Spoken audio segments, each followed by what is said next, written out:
هر انسان له رب العالمین حدیث کې راځي 2 او یا ښځې په جنت کې ورکي، هغې ته حورې وایي، حورې 2 او یا، دا د هر انسان دی.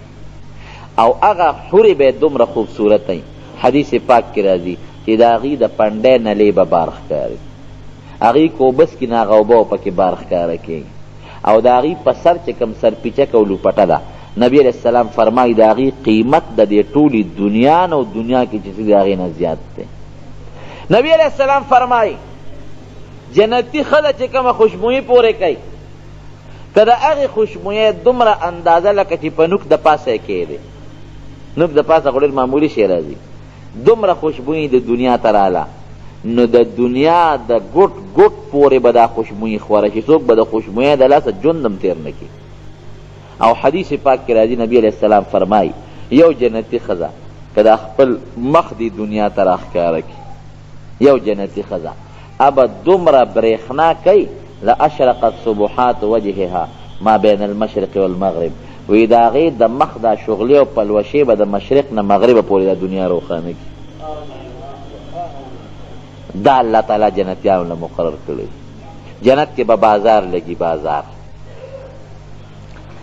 هغې بازار کې به څه ملاویږي، هغې کې به شکلونه ملاویږي، شکل. زه اکثر طالبانو ته دا وایم که یو سړی د دنیا کم نعمت حاصلول غواړي نو الله تعالی ورکوي، چاله ورکي چاله نه، خو چاله خو یې ورکي که یو سړی د هغه وي بادشاهي نو ډېرو خلکو له الله بادشاهي هم ورکړي، یو سړی وي نو زما دومره زره جربه جایداد نو ډېرو له خدای دا هم ورکړی، یو سړی وي ما له دومره مال نو ډېرو له الله دا مال هم ورکړی.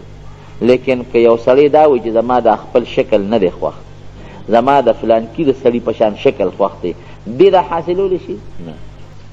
د چا چې څنګه رنګ دی تور دی که سپین دی همغه به وي، چې څنګه سترګې دي همغسې به وي، چې څنګه خوله ده همغسې به وي، چې څنګه غوږونه دي همغسې به وي.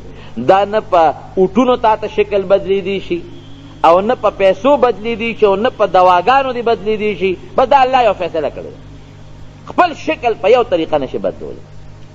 لیکن جنت کې چې بازار ته ورشي هلته به شکلونه لګېدلي په شیشو کې بند، دانچې به ډیزاینونه به نو خلک به ګوري، نو که ستا په هغې کې یو شکل خوښ شو چې دا شکل زما خوښ دی، نو هغه دروازه به کړکۍ کولو کړي او په هغه شکل کې به ورننوځي او مقه شکل به یې جوړ شي.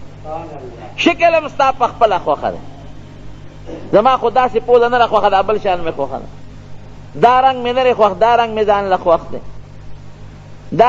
دا اندازه مې نه ده خوښه، دغه اندازه مې خوښه ده. نو چې کم شکل دی خوښي، کم رنګ دی خوښي، اقصې به شي. خو یار یو څیز دی، داسې نښې نښانې به د خپلې الله پاتې کوي چې په هغې د هغه خپلې ښځې پرېږدي چې د پېژنګلو نه ونځي، شکلونه به هم درته میلاوېږي. او د جنت په بازار کې خرید و فروخت نشته چې ته شی واخلې، او تاسې هم په خپل کور کې میلاوېږي.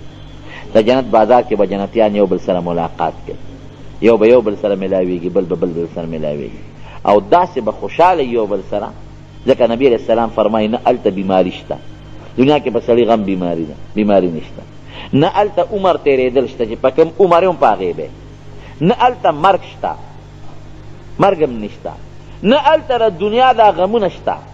په دنیا کې یو سړي د پلار یو بل له وجلي که نه، او دنیا کې یو بل سره روانه وي هلته به روڼی، بس د دنیا دا بغضونه دا په دنیا کې پاتې، هلته به یو ورورولي وي، لکه سړي یو سړي ړچې دی داسې به لکه رونو منځ کې اختلاف کیدی شي، د سړي ړه کې خو اختلاف نه کن، داسې به لکه یو انسان. هېڅ اختلاف، بغض، حسد، روانې، جګړې، فتنې دا به بلکل نه، لاړې پکې نشته چې لاړې وتوکې، لاړې ماړې نشته په هغې کې، د پوزې دا بلا چې خلک توکي دا پکې نشته، لوی او دسماتې نشته، راکوټې او دسماتې نشته هلته. چې سړی موړ شي یو اګرمې به وکړي، د هغې نه به هم داسې خوشبویي لاړه شي چې د دنیا خوشبویي هغې ته نه رسي، بیا به وږي شي. خوله به تې وځي، خو خوله به یې داسې خوشبویي کوي لکه د بهترینو خشته خوشبویۍ په شان خوشبویۍ به نه به متیازې سړي له ورځي، نه به لوی او دسماتې ورځي، نه پکې لاړې توکل شته، او نه پکې نور څه ګندونه مندونه شته، دا قصې پیسې په جنت کې نشته. نو سړی به خوشحاله، همیشه خوشحالي به، نه د ډاکټر ضرورت شته او نه د بل څیز ضرورت شته. او چې کمې محلات دي محلات، نو د کور یو خښته به د سرو زرو وي، بله به د سپینو زرو به او داسې محلات وي چې دننه نه به بار ښکاري بار نه دننه. نو صحابو په زمانه کې خدا قصې نه وي، هغوی به دا به څنګه اوس د تاسو په خپله ولیدل د شیشو دا محلات چې سړی دننه ناست بار ورته ښکاري بار نه دننه ښکارېږي، داسې اعلی محلات دی.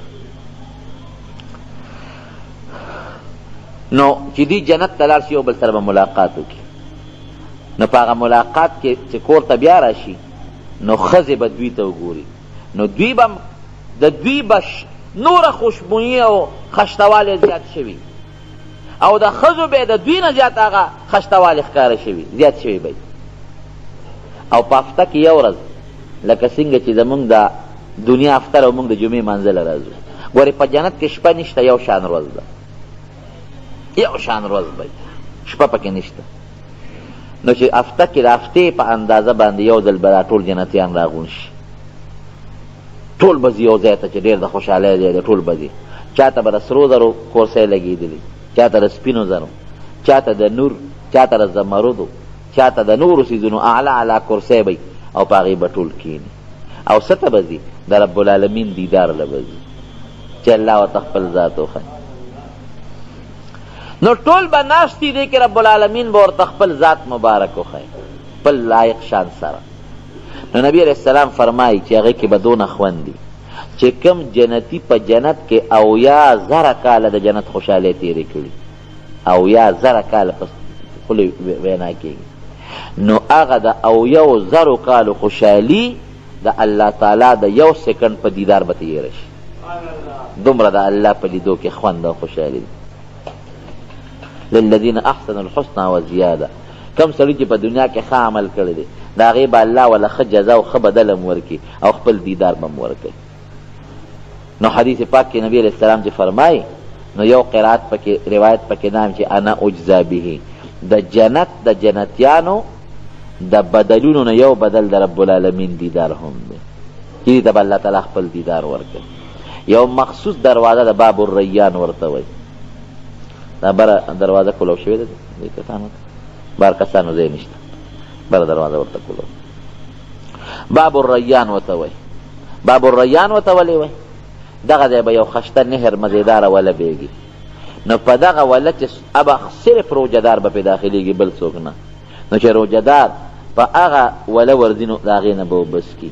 نو نبی علیہ السلام فرمایي چې یو ځل د هغې ولې نه چې اوبه وڅکلې عمره به بیا تږي نه شي.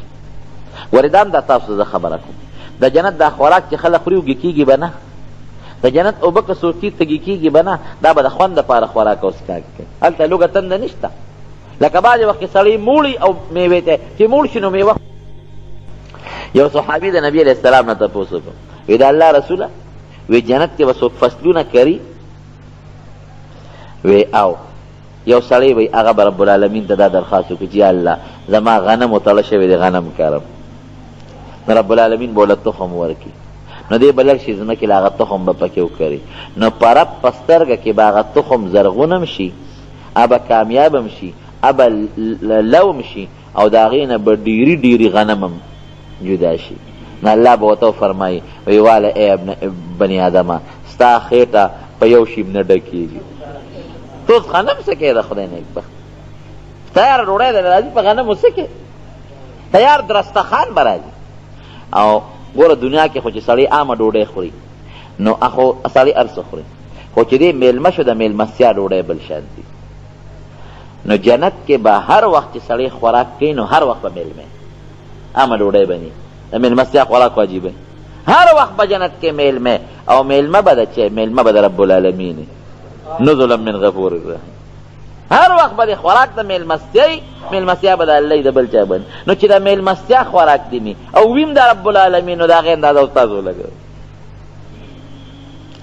نو خبره مې وروڼو دې پورې کوله چې د جنت دغه خوشحالی دي، لیکن یو سکنډ چې د الله تعالی دیدار وکړي د جنت دا او 1,000 کالو خوشحالی به درنه هېره شي، او د الله تعالی هغه دیدار په دې روجو باندې میلاوېږي. نو دا یو ډېره مبارک او د برکت میاشت در باندې رب العالمین راوستې ده. خو وروڼو دې نه فایده واله، یو دا مهرباني وکړې چې روجه ونیسې او په روجه کې عبادت کوې د الله تعالی، د ګناه نه پکې ګورې ځان وساتې، او عبادت سره یو تلاوت د قرآن حکیم کوي، څومره چې موس کېږي د قرآن حکیم تلاوت کوي. او که تعالی په ناظره قرآن شریف نه درځي نو قل هو الله احد سوره اخلاص خو هر مسلمان ته یاد دی، ادې تلاوت کوئ. د قرآن شریف د تلاوت نه د الله په دربار کې بهترین څیز بل نشته. د ټولو ذکر او اذکار نه د قرآن حکیم تلاوت الله ته زیات خوښ، دې کې ډېر لوی اجر دی. او چې د قرآن حکیم تلاوت باندې ستړی شي نو بیا عام ذکر او اذکار کوه، لا اله الا الله وایه، سبحان الله والحمد لله ولا اله الا الله والله اکبر دا وایه، لا حول ولا قوة الا بالله دا وایه. څومره ذکر او اذکار، درود شریف په نبی علیہ السلام دا خامخا وایه، دې کې ستاسو ډېره فایده ده. او یو څیز درته بل ښیم چې هره روژه کې زه بیانوم، صلات تسبیح خامخا کوئ. صلات تسبیح داسې یو منځ دی چې نبی کریم صلی الله علیه وسلم خپل تر د حضرت عباس رضی الله عنه دا د پیغمبر علیه السلام څخه کتره دی خپل، او ډیره انتهایی محبت د نبی علیه السلام د سره او د پیغمبر علیه السلام سره.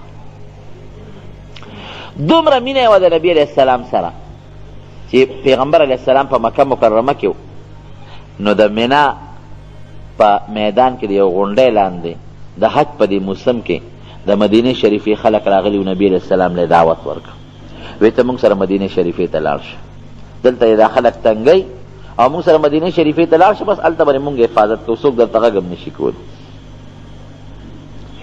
نو پیغمبر علیه السلام ورسره فیصله وکړه، هجرت یې کوه.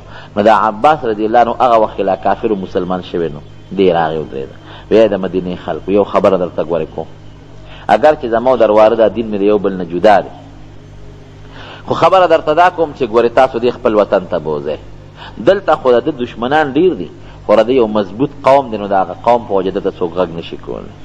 هسې نه که دې تاسو بوت هلته خو قوم نشته څوک یې ضرر ورته ونه رسوي، نو زما دې واره ته ګورې که چا پوټې نقصان هم ورسو د هغې تپوس به ګورې زه ستاسو نه کوم. سوچ پې وکړې که ښه حفاظت زما د دې واره کولی شی نو بوځئ، او که نه شی کولی مې بوځئ. دې مینه وه. او چې کله نبی علیہ السلام مدینه منورې ته هجرت وکړو نو د هجرت په 2م کال باندې د بدر جنگ شوی، هم په رمضان کې شوی، که موقع پېښه شوه نو شاید چې دی ته بیا بله جمعه وکړو. د بدر غذا په رمضان کې شوی و، نو په هغې کې 80 کسان کافران مردار شوي او 80 کسان کافران مسلمانانو نیولي جمدي بوتلي، نو په هغې کې یو حضرت عباس رضی الله عنه دغه وخت لا کافر دی نیولي، چې دی ونیوه نو دا قیدیان د کافرو مسلمانانو لاسونه ورله شاته تړلي او یو دوه قیدیان یې په تقسیم کړي په مسلمانانو، دا ځان سره کورونو ته بوځئ. اتفاقا حضرت عباس رضی الله عنه چې چاله ورکړی هغه د پیغمبر علیه السلام ګاونډي نو دل هم شاته لاسونه تړلي چې دا اونه تښتي چې رواني ونه کړي. نو چې لاسونه یې تړلي نبي علیه السلام د شپې بار راوت، یو ام المؤمنین ده هغه فرمایي وی نبی علیه السلام به کله دننه د کوټې نه بار راوته او کله به کوټې ته دننه ته، کله به دننه کېده او کله به بار کېده. نو وی زه پې پیش شوم، وی زه ورنږدې شوم، وی چې د الله رسوله ولې دننه بار کېږي، وی ما ته یې غږ ونه کړ، خو زه پې دومره پیش شوم چې هغه دیوال نه هغې غاړه حضرت عباس هغه کور کې و، هغه له مټې لږې سختې تړلې شوي و، نو هغه به زبیرګي کوله حضرت عباس. د هغه د هغه زبیرګو د وجې نبي علیه السلام له خوب نه ورته، کله به دننه کېده کله بار کېده، لیکن دومره انصاف و په نبي علیه السلام کې چې نور قیدیان هم لاسونه تړلي دم تړلي، دا سفارش یې نه کو چې د ما رتر لاسونه ګورې نرم کې، د ټولو به یو حال. نو دا ام المؤمنین د مسلمانانو مور پوه شوه، نو سوال جواب یې هغوی ته وکړه چې د عباس بیرګي کوي او نبي علیه السلام له خوب نه ورځي، سفارش خو نه کوي. نو هغه لاسونه لږ نرم کړل چې بیرګي په قلار شو، د هغې نه پس پیغمبر علیه السلام وده شو، خوب یې چې سار قیدیان ټول پیش شو. نو حضرت عباس د نبی علیہ السلام نیا د مدینه منورې و، د هاشم بیبي د عبدالمطلب مور، د نبی علیہ السلام د نیکه مور، دا د مدینه منورې و. نو د مدینې خلک راغون شو، هغې وی د الله رسوله څه فیصله به کوو، مهاجر نو دا فیصله وکړه چې دین و فدیه والو، جرمانه به ترې والو، د یو قیدي نه پرېږدو. نو د مدینې خلکو وی مونږ خو د عباس نه فدیه نه الو، دا زمونږ خورایې دی، دته یې مونږ بخو. د دواړو جهان مبارک سردار او فرمایل نه عدل او انصاف دا دی چې د پردي نه الو د خپل نه به سر کېل. عباس ته یې ته هم فدیه ورکړې. عباس ورته وایي د الله رسوله تا ته خو پته چې زه مسلمان یم، خو پټ مسلمان یم، کافرو په زور راوستی وم ځان سره. ورته یې وایي کاکاجي پټ مسلمانی دی یو الله ته پته ده، خو راغلی د کافرو سره په سب کې مونږ نیولې ته به فدیه ورکې او ته به ډبل ورکې، د ځان به م ورکې او ستا واره د عقیل د علي صاحب رور د هغه به م ورکې، ځکه غریب دی او ته مالدان. دی ورته وایي وی د الله رسوله وی تا ته خو پته ده چې زه م غریب یم ما سره څه نشته. وی ښه کاکاجي تا سره څه نشته؟ وی نه. وی ته چې کله را روانېدې نو تا خپلې ښځې له ام الفضل له یو بټوه ور نه کړه چې تا ورته وایي چې دا ځان سره کېږده، که زه مړ شم نو ستا به پکار شي او که زه جمدې رالم ماله به یې راکړي. تا ام الفضل له خپلې بیبي له هغه بټوه نه ده ورکړه؟ وی دې نه یو زه خبر یم یو زما ښځه خبر ده او ته ته الله خبر کړې معلومیږي دا چې ته بلکل په رښتونې پیغمبر رښتونې رسول. هغه ډبل فدیه ترې واخېسته، امې ته خپله واخېسته، امې ته درواره واخېسته. دا د نبي علیه السلام انصاف و. مینه یې ورسره دومره زیاته وه چې د هغې اندازه نشته.